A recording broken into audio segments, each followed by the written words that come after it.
สวัสดีค่ะพ่อแม่พี่น้องสวัสดีFCทุกท่านเนาะค่ะกลับมาพบมาพอกับเจตาพารวยค่ะในทางช่อง YouTube คลิปนี้เจตาก็จะว่างแนวทางของเล่าพัฒนาค่ะพี่น้องจะเป็นวันที่1 เมษายนเนาะเจตาลงไว้ก่อน1 วันค่ะเห็นอยู่นี่เลขรับน้ำส้มค่ะเอา FC ผู้ใดใดดีใจนำ51เพิ่นเข้าไปล่างเนาะล่าวพัฒนาค่ะออกวันที่30 585 3ตัวบน15ล่างเลขรับนำสูงค่ะเข้าไปตัวเน้นตัวจอแต่เป็นตัวกลับเนาะค่ะล่าวออก15ของเพิ่นออก51แล้วก็วิ่งรูดเข้าไปตัวนึงค่ะเอา FC ผู้ใดใดไปตามดีใจนำยังบ่ทันใดก็ตามใหม่ไปต่อเด้อค่ะFC สีเส้นดังคือเก่าค่ะคลิปนี้เลขรับน้ำส้มเจตาพารวยช่อชัยชาญเลขล็อกอุดรที่เจตาอ่านซื้อไปนี้ไผอยู่ในใจพี่น้องได้ตามของผู้ใดชอบของผู้ใดกระจัดเนาะค่ะมาเบิ่งพิจารณาแนวทางของเพิ่นวันที่1ล่าวพัฒนาวันพุธเนาะมาเบิ่งแนวทางใหม่ของแต่ละเซียนชอบของผู้ใดก็เตรียมแคปหน้าจอเนาะค่ะแคปหน้าจอไว้ลุ้นต่อถ้าชอบก็จัดขัดก็ผ่านเนาะพี่น้องชอบก็จัดขัดก็ผ่านเลขรับน้ำสูงค่ะเลขรับน้ำสูงหลุดไปค่ะ2 งวดเขางวด1เนาะพี่น้องเจตาให้เบิ่ง2 งวดประวัติแต่ละเซียนเจตาให้เบิ่ง2 งวดค่ะ2 งวดได้เห็นน้ำกันมาลองใหม่ไปต่อไผบ่ทันได้ตามเลขรับน้ำส้มกันมาค่ะเลขทุกตัวมาวางเพื่อเป็นแนวทางโปรดใช้วิจารณญาณในการรับชมเป็นอย่างสูงค่ะมาต่อค่ะเล่าพัฒนาวันที่1ของเลขรับน้ำส้มวิ่งลูดเพื่อนให้มากค่ะ7กับ8 2ตัว4หางค่ะ7170 8483เบิ้ลค่ะ7788 3ตัวค่ะ3หาง070 783 171วิ่งรูดเพิ่นเด่นทอกันเด้อค่ะ7กับ8วงกลมให้ทอกันเด่นเท่ากันเนาะค่ะ7กับ8เน้นกับ2หาง71กับ83 3ตัวค่ะเน้นหางเดียว171เอาแคปหน้าจอค่ะใครจะไปต่อกับเลขรับน้ำส้มแคปหน้าจอค่ะพี่น้องแคปไปพิจารณากันใหม่วันที่1เนาะกับขอบคุณขอบคุณเลขรับนำส้มหลายๆเด้อค่ะที่ให้แนวทางมาวางทางช่องของเจตากับขอบพระคุณเป็นอย่างสูงเอามาไปใหม่ไปต่อเป็นของผู้ใดต่อไปเป็นของเจตาค่ะเอาว่าจังใดน้อ FC เจตามีจากเจตาไปแล้วบ่น้อเนาะไปแล้วเจตาบ่ไหวแล้วตีหลุดดูตีมาตะวิ่งหลุดเนาะพี่น้องล่าวพัฒนาออก58 53ตัวบน15ล่างของเจเข้าไปตัวเดียวคือเก่าค่ะ2ตัวกับขอโทษขออภัยบ่เดินบ่มาจับคู่บ่เข้าเนาะพี่น้อง27ทั้งหลุดไปพี่น้องบ่มาจักตัวเป็นแนวใดน้อเจตาเจ้าว่าติ FC เอาจะสอกหาแนวใดคำนวณเลขออกมานี่ว่าจังใดล่ะเจตาเจ้าสอกอยู่ครับสอกหาอยู่ตลอดแล้วเนาะพี่น้องหรือว่าเป็นน้ำเปลี่ยนดูบางทีพี่น้องว่ามันเจ้าง่ายอันแนวคำนวณเจ้าดูว่าเจตามันขึ้นหลุดเง่าแถวติ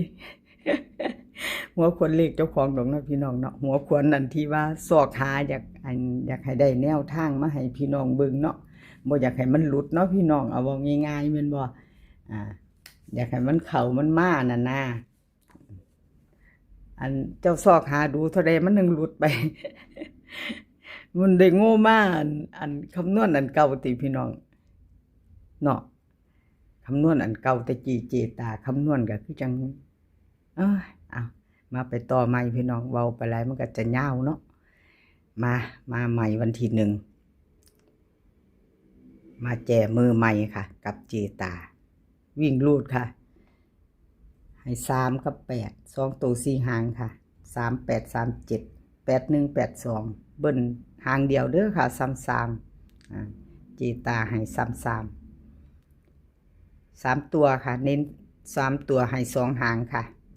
373 382ค่ะให้เท่านี้บ่หลายเนาะพี่น้องลดลงบ่เป็นท่ากลับไปสูตรเก่าเด้อเจตาว่าติ เอาแจมมือใหม่พี่น้องเอาวิ่งรูดค่ะเด่น3เจตาเด่น3ค่ะวงกลมให้ตัวเดียวคือ3รอง8 2ตัวเน้น38กับ37 3ตัวเน้นหางเดียวค่ะ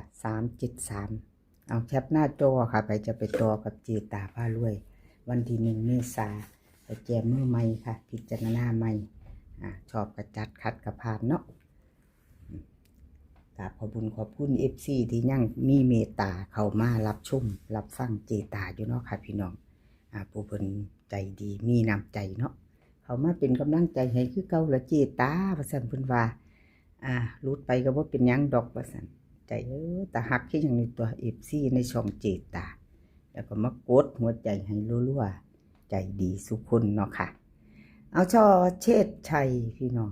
วันที่30ที่ผ่านมาลาวพัฒนาออก585ค่ะ3ตัวบน15ล่างช่อเชษชัยเพิ่นกับเขาไปอยู่กับพี่น้องตัวนึงเพิ่นเข้าไป8บนเนาะ2ตัวมา1ตัวค่ะก็ถือว่าเพิ่นยังบ่ทันหลุดบ่กล้าติดบ่กล้า2งวดติดเนาะพี่น้องเพราะว่าวันที่27เพิ่นเข้าไปเด้47ล่างลาวออก74วิ่งหลุดเพิ่นก็เข้าตัวนึงมาตั้งแต่วิ่งหลุดเนาะตัวนึง2ตัวบ่กล้ามาติดกันเนาะช่อใช่ชาญเจ้าเอามาไปต่อค่ะช่อใช่ชาญวันที่1แนวทางใหม่ของเพิ่นมาแล้ว